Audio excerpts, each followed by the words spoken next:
स्नेहल चौधरी या युवतीचा 10 फेब्रुवारी रोजी अपघाती निधन झालं होतं. त्यामुळे समाजमन सुन्न आहे. सायंकाळी 7 वाजताच्या सुमारास बुलढाण्यातील चिखली रोडवरील चांडक लेआउट ते त्रिशरण चौक कॅन्डल मार्च काढण्यात आला होता.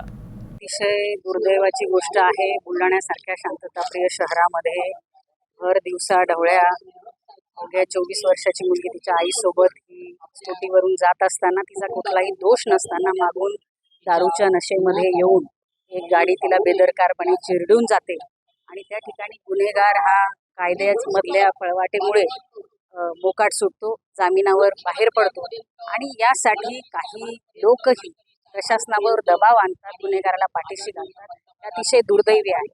अवघी 24 वर्षाची मुलगी जी स्पर्धा परीक्षेची तयारी करत होती, त्या मुलीला अशा प्रकारे हकनाक आपला जीव गमवावा लागणं काहीही दोष नसताना यामुळे प्रचंड मोठ्या जनभावनांचा उद्रेक झालेला आहे. आणि ही आज घडलेली घटना, 3 दिवसापूर्वी घडलेली घटना, ही घटना यानंतर पुन्हा घडू नये यासाठी प्रशासनाने त्या आरोपीवर सदोष मनुष्यवधाचा गुन्हा दाखल केला पाहिजे.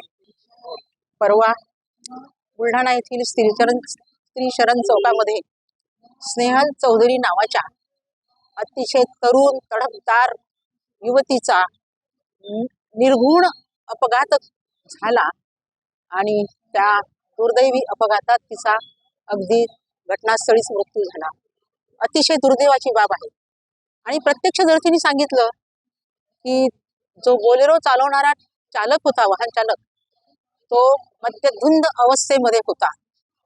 त्यांनी मागून ती अतिशय शांतपणे गाडी चालवत असताना मागून तिला ठोस दिल्या गेली आणि ती पडल्यानंतर परत तिच्यावरून वाहन चालवल्या गेलं. त्यात फार कठीण आहे हे. आणि हे केव्हा थांबणार?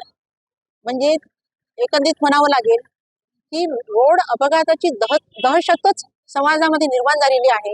आणि हे अपघात टाळायचे असतील तर शासनाने पूर्णपणे त्यांचे नियमही जरी असतील तर त्या नियमाची अंमलबजावणी कडकपणे झाली पाहिजे.